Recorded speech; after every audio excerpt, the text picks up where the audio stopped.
alors ñamba sport bi moo bu baax a baax actualité bi yëpp def ci ñamba sport. C'est vrai. Attention.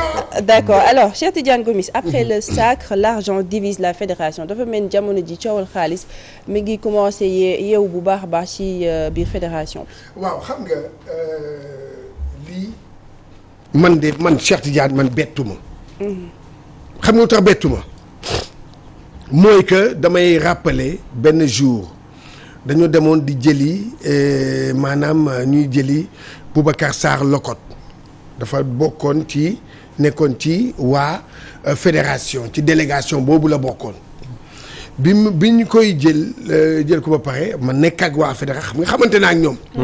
mais ci biir foofu laa dégg ay ngun-nguni maanaam ay wax ci suuf ñuy wax ne en tout cas daal parce que xam nga dañu 5 milliards kaan yëpp 5 milliards la ñu kii woon.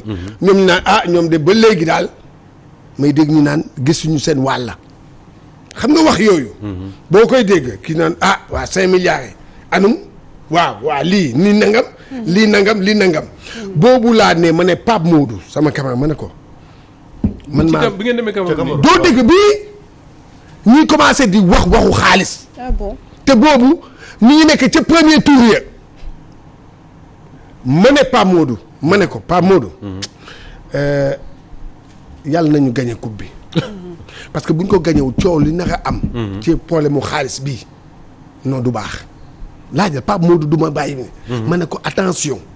ma am ci ñoo xam ci affaire ma ne leen yéen 5 milliards yooyu dama ne xaalis bi xaalisu contribuable la. sénégalais yee ko moom. sénégalais yi dañ ko joxe pour xam nga lan la. pour jël coupe. kon nag bàyyi leen di waxu xaalis. tollooguñu ci waxu xaalis. ñoom ñu ne ma yow da ngaa xamul. yow da ngaa xamul mais parce que loolu ñu ma tontu noonu. Moustapha c'est que il faut que ñu xam fédération. ni muy doxalee ci mbirum xaalis. mooy que Moustapha. damay jël exemple ci 2018 ca coupe du monde ba. amoon na ci benn groupe bu ndaw boo xam ne dañoo am ay millions ñeneen ñi amuñu affaire boobu ñu guur ko. voilà. ñooñu dañ koo guur nañ leen rappeler tuuti. dañ koo guur am ñoo xam ne dañoo amoon benn lu takku. am ñu amul dara. am ñoo xam ne amuñu dara ñu koy guur ñu koy mun ci suuf ñu mbere. Cheikh Tidiane yàgg nga wax fii ne suñu bàyyiwul injustice yooyu du ñu gagné kaar. moom laa lay wax suñ ko bàyyiwul. ba tax na fu mu nekk ni coow lu xaalis boobu il fallait que lii mu am parce que ñoom seen bopp gis nga Moussa Ba. gis nga li may wax te ñoom du neex waa fédération am na gis nga ñu ci bari dañ fa nekk ñoo xam ne ñëwuñu pour liggéey. xaalis kese mu neex leen mu naqari leen. per jom rek. nee naa la da ngay dem ab àjjuma nga dem fële fédération ca kiiwu comptable ba day fees dell ñu ngay taxaw. ku ne di jël si. waaw di jël si per jëm. nee naa la li ma lay wax moom moo ne ñoom duñ ko accepter gis nga le problème moom mooy noonu c'est que gis nga xaalis football bi il faut que ñu xam ne amul benn texte bu wax xam nga bi ma koy wax neexul. waaw neexul leen. parce que man mënumaa comprendre. yow da ngaa ñëw yow tu es venu pour dégg nga ñëwuloo tu n'es pas un employé de la fédération. tu n'es pas un employé. kon nag yow amuloo benn droit. am na nu ñu koy waxee de ay xaw ma lan lañ ay volonté non du volonté. am na ñu koy waxee lan ay bénévolat lañu. exactement yow yaa non waxuñu am dara xam nga lan la lenn kese nga am droit mooy maanaam bu ñu la envoyé mission ñu gérer la. voilà waa frais yi jox la lépp. voilà ne la lii ngay am. loolu nga am droit bi ma koy wax fii neexul ñenn ñi. quand bi ma déggee Augustin Senghor toog ak ñoom ñëpp sax mu ne chaque année on donne à chaque membre fédération 1 million. ma ne c'est pas normal fu ñu ko teg. amul texte bu ko organisé. amul benn texte bu ko wax. yow nga jox kii 1 million bàyyi club yi. mais le football l'argent du football doit revenir au club. absolument. D'accord. mais c'est ça la réalité xaalisu football day delluwaat ci club yi gis nga li ñu gagné. dañ koy delluwaat club yi. parce que lu di njaag club yi ñoo tax tey jii bu ñu affilié à la CAF. à la FIFA ce sont les clubs. et ce sont aussi les licenciés yi kan moo leen jox licence du club bi. oui kon l'argent doit retourner au club. absolument lu yanu maanaa nga wax. loolu moom mooy logique ba tax na ñoom ñii seen jëmu bopp man lii bettu ma woon coowu xaalis bii du ma bett pa et puis xam nga. non Moussa Ba. gis nga bi ñuy toog ñoom. mooy li ma lay wax rek Macky Sall il fallait que mu am koo xam ne da koy. conseiller balaa muy def yenn yi. parce que man je ne peux pas comprendre quand tu prends un père de famille. yóbbu ko foofu 1 mois mu toog foofu. ba pare ñëw moromam tamit nga jox moromam moom joxoo ko. donc am na ci ñu demoon ci délégation bi ñoom bëgguñ ci ñu jox. Koso Diané président ligue. moom ma nga foon. mu nga fa woon 1 mois joxuñu ko. 1 franc. Adama Ndour président ligue de football bu kii bu Fatick. 1 mois on s'est parlé au téléphone hier d'ailleurs. voilà 1 mois joxuñu ko ak ñeneen. non man dama yaakaar ne ñun joxu dañoo demul quoi. ñu nga foofu. d'accord. ñu nga foofu am pagaille. léegi sur quels critères lañ basé wu pour bañ leen jox. non parce que ñoom nee nañu xam nga liste. waa délégation bi ñoom nee nañu benn liste 49 personnes la. parce que 3 ministères lañ bokk. waaw 49 personnes. léegi 3 ministères lañ bokk. waaw ñooñu aussi ñu boole lañ délégation. ñu waaw mooy ministre bi. waay moom mooy DAGE bi. DAGE ministre bi waaw moom mooy président DHC. affaire bi neex na de. waaw léegi nag mënu noonu leen waaw. soit bi gis nga loolu. c'est ça sama prochaine mission mooy bokk ci DAGE bokk ci délégation bi. billaahi non ak a neex. ba man ne doo dégg non loolu la gars yi c'est extraordinaire c'est-à-dire que yow bokk ci délégation. moment bi ñoom Kalidou Koulibaly. di rayante ci terrain. waaw jël ay risques parce que Kalidou blessure la jógee. par exemple. Ismaël Sarr blessure la jël ay risques ak seen ay club Sadio Mané di ray boppam. sacrifier loo xam ne kenn mënu la ko wax. moment boobu yow parce que ci délégation bi nga bokk. yaa ngi tëdd hôtel. boo fa jógee jël taxi def stade wàññeeku tëddiwaat hôtel après yow ñu jox la 50 millions ak ñaari terrain. dama lay wax sax lu gën a ci. liggéey ndey am na nag. Sadio Mané. non damay yokk li ngay wax. yenn saa yi sax nga dugalaale dara ci hôtel bi. xool déglu ma dama ne bi ñuy nekk Bafoussam. bi ñuy nekk Bafoussam dama koy wax. am na ñoo xam ne am nañu 50 millions bokk na ci ñi ci am mosu ñoo ñëw entraînement. ah bon. ña nga hôtel rek. ñu nga hôtel toog seen hôtel di lekk yu neex nag. boo jëlee seen lekk yu neex man naa waa man. waaye Cheikh yaa jóge na Cameroun waaye. man maa ko amul man kenn du ma weddi. di encaissé. doo dégg ñu nga toog frangaay doo di nangam di def seen di noos seen noos. oui léegi voilà demuñu fenn. xam ñooy liggéey ba dee ñoom ñëw jël. bu ñuy dem stade dañ leen di jox billet. dañ lay jox billet ñëw fekk fa nga toog am sa billet. noonu ni ngi dugal la ci oto. ñëw yow nga ñëw toog sa tribune seetaan. man sama jeex nga ñibbiwaat sa hôtel. loolu waaw balaa ñibbi bi caméra bu taxawee tey dañuy taxaw wane ni que. ñoom ñi ngi fa woon daal. doo dégg waaw yéen wane ne mais am na ci ñoo xam ne ndeysaan toog nañ fa sonn nañ waaw mais yow Serigne Gueye ak Moustapha ñoom ñaar ñëw nañu. waaye non booy jox. da ngay jox ñoom ñaar ñëpp. wala nga bañ leen a jox. man loolu laa gëm. mais jox ñi bàyyi ñi. waaw jox ñi bàyyi ñi parce que problème bi dafa am. yàgg na c'est que gis nga xaw Moussa Ba bugguma ñu defe ne que bii mu ngi ñuy soog a loolu moo tax sànq bi ngay naan coupe bi gis nga coupe bi wax naa ko bi deexi yàlla rek ñu suturaal ay bu ñu gañewuloon coupe bi mboot yi am foofu loolu nag mooy effet wu victoire c'est-à-dire que mboot yi fa am fi mu ne nii kenn du ko sulli ndax doo dégg li ma la wax mais nag Cheikh t'inquiète pas de il arrivera un moment où les gens vont parler bañ a wax parce que man li ma gis naa ko wax. man li ma bëgg a laaj Cheikh Yane. waaw voilà. li ma bëgg a laaj Cheikh Yane mooy ndax yombal nañ leen seen liggéey yéen foofu noonu bi ngeen nekkee foofu. presse bi waaw presse bi. non c'est que xam nga ñun. waaw mais kii Serigne. baal ma mais problème mu presse bi c'est vraiment minime. par rapport ak les problèmes que Cheikh Yane. waaw dëgg. c'est rien du tout la presse ñun y a pas de problème on peut souffrir là-bas yow comprends parce que c'est notre métier qui est comme ça on peut gérer mais li am solo mooy l'argent du contribuable sénégalais. voilà parce que Macky Sall jëlul salaire am de. moom sax moo ko wax. non déglu ma rek teg na équipe bi si bonne condition déglu ma pare rek Macky Sall jëlul salaire am. demul ci compte bancaire am. demul ci compte bancaire Marème Faye Sall. demul ci compte bancaire ay doomam. dafa jël ci gafak ak réew mi. 5 milliards c'est-à-dire que yow li nga am kii am ko ñii am ko ci loolu la jël. 5 milliards jox leen ne leen dem leen ñun ñëpp ñu d'accord tey. ñu ñëwaat mu jël ci loolu ay 50 millions ba mu mat 52. jox ci ku nekk ni jëlal. ak i terrain ñu tàcc jël ay terrain jox leen ñu tàcc mais loolu dans tout ça lii Cheikh Tidiane Gomis dafa am solo dañoo am droit xam.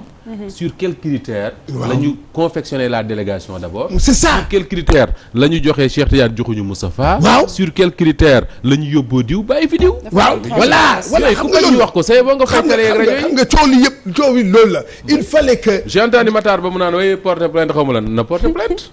mais loolu dinañ ko wax. porter plainte kat na porter plainte. mais non mais attends non xam nga li ñuy demander. c'est seulement lenn kese la ñuy demander mooy na affaire yi leer. transparence waaw na leer parce que ñoom yi ñuy def moom moo dul leer souvent dama koy wax il faut communiquer avant. pendant et après parce que li leer Cheikh Tidiane mooy président Macky Sall à sa décharge moom toogul di bind délégation bi naan diwee dem. diwee dem ba ñu demee ba ñëwit xoolul kan moo demoon ak kan moo ñëw les gens lui disent on avait une délégation de 52 personnes mu ne je fais ceci pour les 52 personnes. noonu la demee. c'est aussi simple que ça. noonu la demee c'est pas lui. donc responsabilité wu président Macky Sall. daf cee war a bokk tey jii lui. bu juree coow mu ne leeralal leen ma. sur quels critères la ñu ba joxe une délégation de 52 personnes sur quels critères ngeen ma joxe turu Serigne joxu leen ma turu Cheikh Tidiane. mais c'est vrai parce que loolu mooy transparence. parce que booy xool da ngay xool ci maanaam organigramme fédération. yow naka nga mënee jox dégg nga bénéficiaire nga gis yow nga jël 4e vice-président bi amul. 6e bi di am. voilà par exemple. 3e bi amul 4e bi. waaw 4e waaw bi yooyu. lan moo jur loolu. waaw lan moo ko jur lan ci ban base. la ñu tegee loolu. loolu waaw te ñoom ñëpp demoon nañu. ah. garde corps. garde corps. bu comment dire le président fédération sénégalaise. Augustin Senghor. waaw non doo dégg li ma la wax. am na ku am je sais pas ce que ça vaut mais bon bari na lu ñu ci wax quoi ay frères diw nangam ak nangam yooyu yëpp ci délégation bi. mais yooyu quand il y a suspicion. moi je dis pas qu'ils ont totalement tort parce que awma toutes les informations mais dès qu'il y a suspicion dafa nekk ci devoiru Augustin Senghor devoiru Matar Ba mu leeralal Sénégalais comment ça s'est passé. mais c'est ça fii leen jógee Caire 86 ak conditions yi ñu éliminé Sénégal ñu ñëw fii Cheikh Tidiane mi ngi koy fàttali bu baax gars yi defi benn débat à la RTS. à l'époque ñuy tiiñal Ablaye Diaw ak nee na wax la fa xewoon. ma ne leen mais bu leen ñu fontoo. c'est pas le devoir d'Ablaye Diaw de vous raconter ce qui s'est passé dans la délégation sénégalaise. La délégation sénégalaise ñoo am obligation wu rendre compte. La délégation sénégalaise bi demoon Cameroun gagné nañ coupe bi c'est très bien on les applaudit et tout mais ils ont l'obligation de nous rendre compte. xam nga Moussa Ba. parce que bu ñu gagné wuloon coupe bi comme dit Cheikh Tidiane. non sincèrement en 2002 coowul xaalis amoon na après. non doo dégg la ma la à chaque campagne day am coowul xaalis parce que au début. mais 2002 sax avant ñu jógee campagne. seen coow moo tax Ablaye Wade dépêché Youssoufa Ndiaye. voilà waaw mu jógee fi dem organiser ji la délégation foofu. non c'est que doo dégg dañu dul nga xam ne loolu mooy maalu fédération bi. mooy que bi ñuy def liste boobu au début. dañu waxoon ne voilà liste bi lii la bon ñii ñooy dem. lii moo tax ñuy dem. ñii lañ ko jëlee. exactement kii ak kii lii moo tax. exactement kii lii mooy rôle am foofu. waaye am na ñoo xam ne ba léegi man li ma gis Lions yi ñoom gisuñu ko. d'accord Cheikh Tidiane xaalis moom fu mu taxaw. noonu dëjee doo dégg la ma dama ne. na ma benn dirigeant wax ci fédération ba ñi fa nekkoon. kan moo ci mës a ñëw ca kii nu ka sax. ca hôtel Lions yi. d'accord foofu la ñuy entraîner. d'accord man saa yi may ñëw entraînement laaja pa mo damay toog ni du ma fa gis ñi ma fay gis ñii la ñii. Cheikh Seck. laay gis ci entraînement bi moom mu ngoon ci Lions yi. Victor Ciss. secrétaire général mu ngoon foofu. Ablaye Sow. après la ñëw mooy bi campagne bi jeexee. Augustin Senghor da doon va et vient dégg nga mais ñooñu kese laa fa gis. ñi si des nag ñëpp. ñi bokk ci fédération bi ñu ngi woon feneen musuñoo ñëw entraînement. te li 12e gaynde bi ak Ale Casa par exemple jariñ Lions yi pour ñu gagner ñoom jariñ. moom laa lay wax loolu moo tax waa 12e gaynde ñoom nee nañ leen. ñu ne ñoom danañ am. ñoom dañ leen war a maanaam jox fulla. oui parce que ñoom mënuñu comprendre ñu bàyyi seen liggéey fii. bàyyi lépp ñëw dem toog chaque jour di supporter. entraînement dañuy dem. mais ñee du ñu dem entraînement nekk seen néeg yi di ataayeeg di waxtaan ak di nangam tey nga am 50 millions ak ñaari terrain.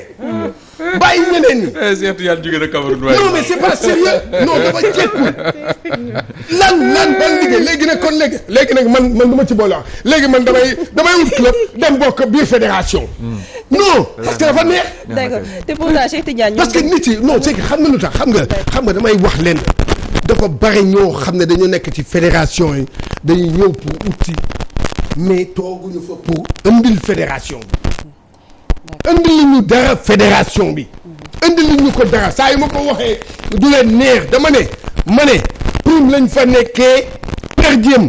te ñoom Cheikh Tidiane ñoom dañ doon wane ni que maanaam staff bi ak fédération dañoo juboo woon booloo doon benn moo tax ndam li ñëw alors que dafa mel si suuf dañ doon rayante si. mais non doo dégg li ma la wax man li ma la wax dama ne. man bi may nekk ak ñoom foofu man dama doon nekk ak ñoom dama doon dégg man ñoom ñëpp laa gis ñoom ñëpp gis nañ ma. am na sax ñoo xam ne dañu naan noppi leen mu ngay ñëw noppi leen. billaahi dañu naan loo fi wut. ñëw ci nga de ma ne leen dinaa fi yàgg ñëw yàlla naa yàgg ñëw on na ca fédéral laata laaj la. non Cheikh Diaw xam naa gars yi bu ñu dee def kaar bu ñu sañoon du am mais Cheikh Diaw est-ce que am na ci fédération bi ay textes yuy organisé ñan ñoo war a am prime est-ce que boo nekkee président fédération war nga am prime bu ñu dee joxe wala soo nekkee un ministre de la République parce que man question dama ko bëgg est-ce que un ministre peut-être ñiy seetaan ñu ci xam dara leeral ñu est-ce que un ministre de la République mën na jot ay prime est-ce qu'il y a des textes qui organisent ça. maa ko wax benn texte amu ko nañ ma ko wax nañ ma ko génneel. lu neex waaye def benn doo dégg lu leen neex la ñuy def amul benn texte nañ ma ko wax ana ban texte la ñu bind ne léegi nag kii diw lii bu amee lii ana texte bi amul. xam nga lan moo am. mooy texte bi am boo xam ne bind nañ ko. mooy que prime de qualification prime de nagam joueur et encadrement. loolu am na. Aliou Cissé maanaam bu victoire amee bu joueur yi amee benn moom ñaar lay am noonu la mbir mi tëddee. liste bi kan moo koy joxe liste bi nga xamante ni ñoom ñoo jot. fédéraux yi yooyu. ñoom la. fédéraux yi la. ñoom la. léegi ñoom le président de la République. waaw parce que là du fédération moo joxe ay primes. nii laa kaf. c'est le président de la République. moom moo jël ci gaf ak réew mi. xam naa te di ko jox ñi ko neex. est-ce que tey. doon woon responsabilité wu fédération. mu dimbali président de la République ci loolu. je veux dire par là que ni dire au président que ni les lions et l'encadrement technique ont besoin d'être nu ñu koy waxee sax ñu sargal leen. ñu jox leen li war sargal mais man président fédération yàlla jox na ma loo xam ne dama war a joxe mais waratuñu ma jox. tout à fait man ministre de la République du Sénégal. que ma tudd Ablaye Sow ma tudd Matar Bala Jabale am naa responsabilité ci réew mi boo xam ne réew mi waratul yëkkati xaalis di ma ko joxati. nañu fexe séddale waa 12e gaynde séddale waa Ale Casa bu leen neexee sax ne séddale la délégation de la presse bi fi ñëwoon. est-ce que yooyu du lu waroon a xaar ci des ministres de la République et un président de fédération. billaahi kii Moussa Ba dafa am kenn ku ko wax mu ne. ñii il faut que ñu xam. ñan ñoo fa ne ñan ña amaloon njëriñ Sénégal. mooy que dañoo waroon toog bi ñuy waxu kii bi sax ñu ne. supporters yi. wax nañ leen jox dara. ci li ñu am ñun ñëpp démb maa ngi koy wax ak Djibril Wade. Djibril Wade moom bokk na ci bénéficiaires yi mais moom. ca kii ba fële problème de xaw ma lan la fi ñu ko bëggoon teg la kii mu gedd dem. dem yoonam waa dem yoonam. mais waaw ca xew la parce que léegi nag moom fii nee na fii ñi amoon 50 millions yëpp 50 millions yi ñu ngi toog ci ginnaaw kii Macky Sall. te comme que moom dafa am ci 50 millions yi ak ñaar tere moom dafa war a toog foofu. ma ne ko waaw wax nga dëgg ma ne ko rek waa léegi yéen ñii am 50 millions yi. ak ñaari tere yi. man de bu ma ko amoon fu ñu ma teg baax na. ah waaw dañ ma teg sama baax waaw voilà léegi xam nga problème yooyu ma ne leen nag non sincèrement yéen da ngeen war a xool ma ne wax ngeen xool sincèrement ci loo xam ne xam nga mooy lan mooy que ngeen fédération wala ministère xool rôle ñi fa jouer ay rôle important. oui. c'est la presse. mais ce sont les supporters. Cheikh Tidiane te xoolal Moustapha am na loo xam ne sama yaram dafa daw. Moustapha. On n'avait pas une presse ñun ay supporters la ñu woon. mais bien sûr comme presse yi ànd ak non c'est que non c'est il fallait voir. non waa xoolal bu ñuy waaj a dem da ngay xool ñun xoolal bu ñu nee match am na suba. guddi gi journalistes yi du ñu nelaw. dama la koy wax journaliste duñu nelaw bu ñu yeewoo ku ci nekk ci restaurant ñëpp a ngi toog di naan. kenn du na ko lekk. voilà kër gi waa booy tey match bi nu muy demee. booy ñëpp di léegi bu ñu demee stade da ngay gis nu gars yi di faral bu joueur dugg ñun dañuy tàcc comme ay supporters. Cheikh Tidiane gis naa benn reportage. ci benn journaliste defe naa waa Comore délégation Comore. waaw benn journaliste kooku dama ne. ku ko seetaan ci télévision tubaab yi laa ko seetaan ñu ne ku ko seetaan di nga bàyyi Cheikh Tidiane Gomis kooku mooy un vrai journaliste supporter. waaw c'est-à-dire que lii Cheikh Tidiane di def 10 000 fois la koy def mais c'est extraordinaire. waaw tey man dama ne. le ministre Matar Ba ci 52 yi la bokkoon.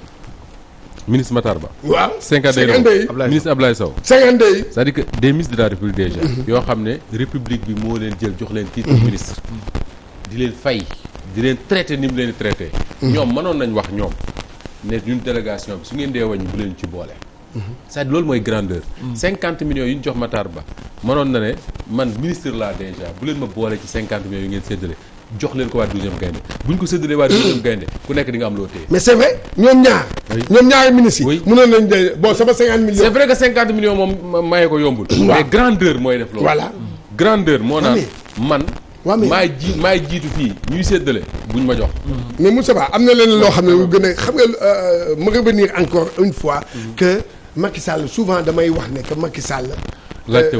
il n'est pas bien conseillé en sport. malheureusement tel est le cas xoolal waaye yow yaa ngi décoré est-ce que Lions yi dëgg la ñoo gagné. mais am na ñoo xam ne ils ont dignement représenté le pays les arbitres nos 4 arbitres là. waaw. oui surtout arbitre bi def Maroc Égypte. waaw il a été très bon. voilà les 4 ñun suñu 4 arbitres yooyu.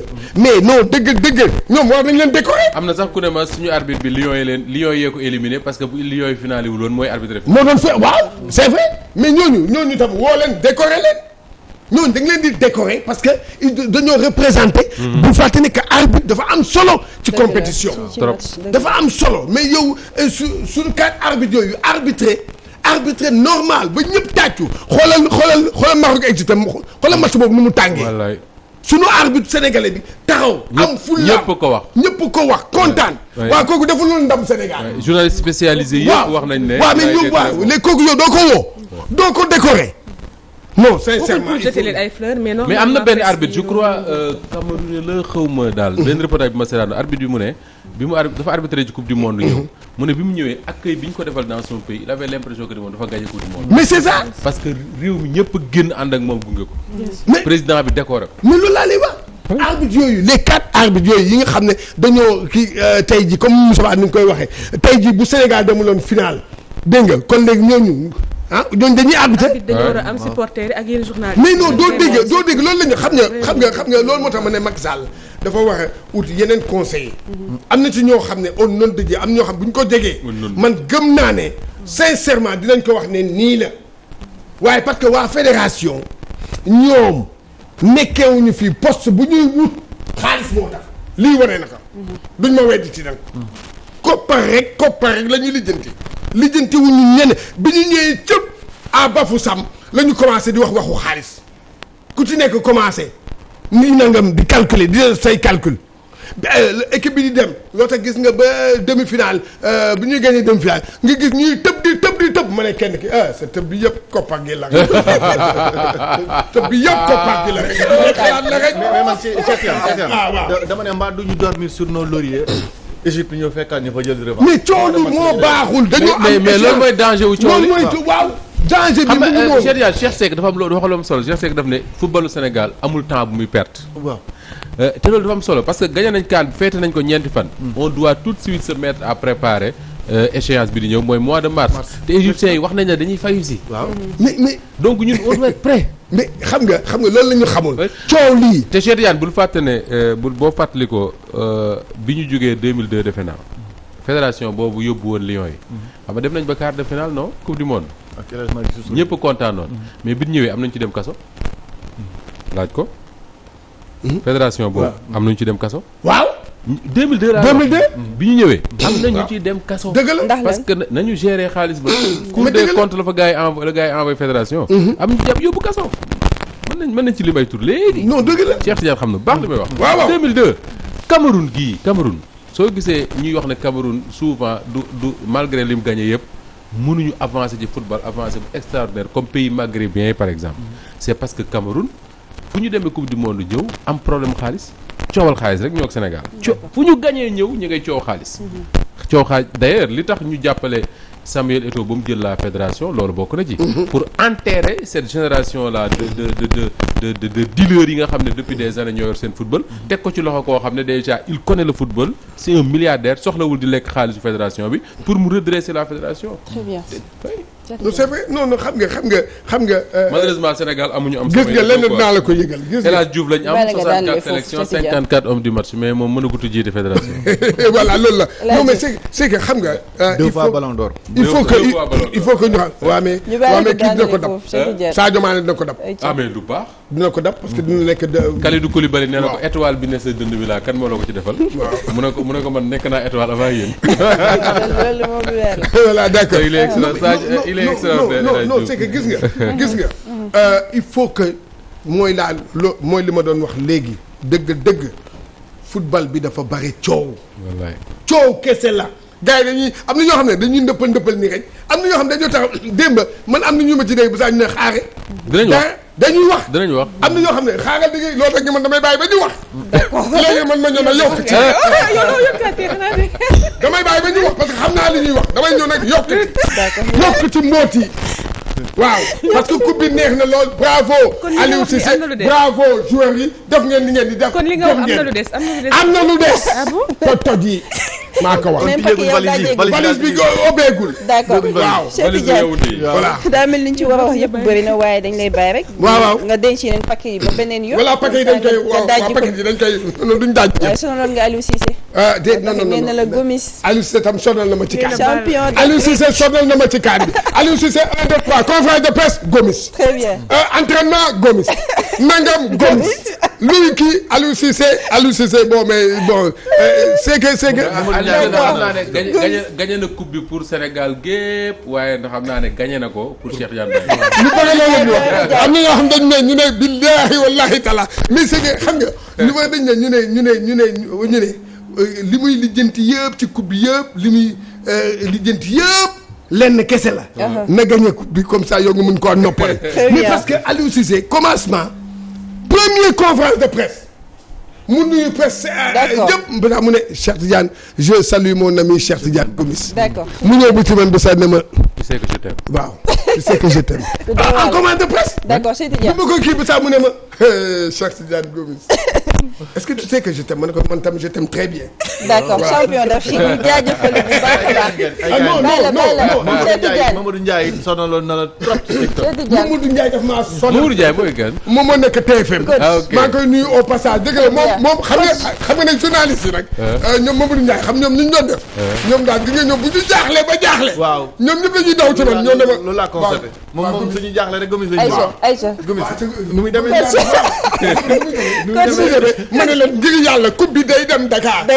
Bakary Cissé moo ko mu ne ma billah ma ne ko Bakary. ministre bi. d'accord ministre bi Matar dafa ñëw ba siyaage mu ñëw. ci quart bi ñuy préparé kii quart de finale yi xaw ma. ministre bi ñëw bu saa fekk ma taxaw bu saa mu ne ma yow yaa wax nekk dañuy jël coupe bi yow.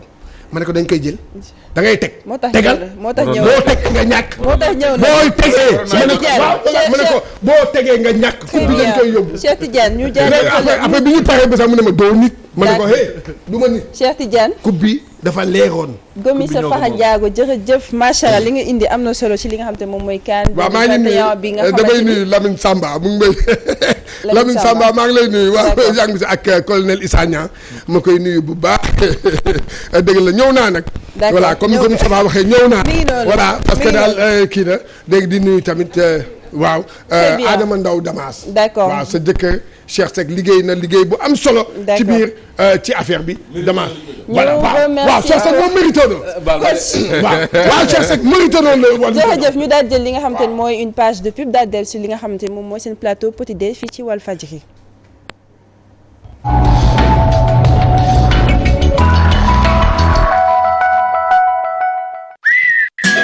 Être un vrai djembar, ça demande de la concentration, de l'énergie, surtout à certains moments. Heureusement, je suis là et je ne suis pas seul. Le lait Alib donne à mon djembar la vitalité dont il a besoin au quotidien pour assurer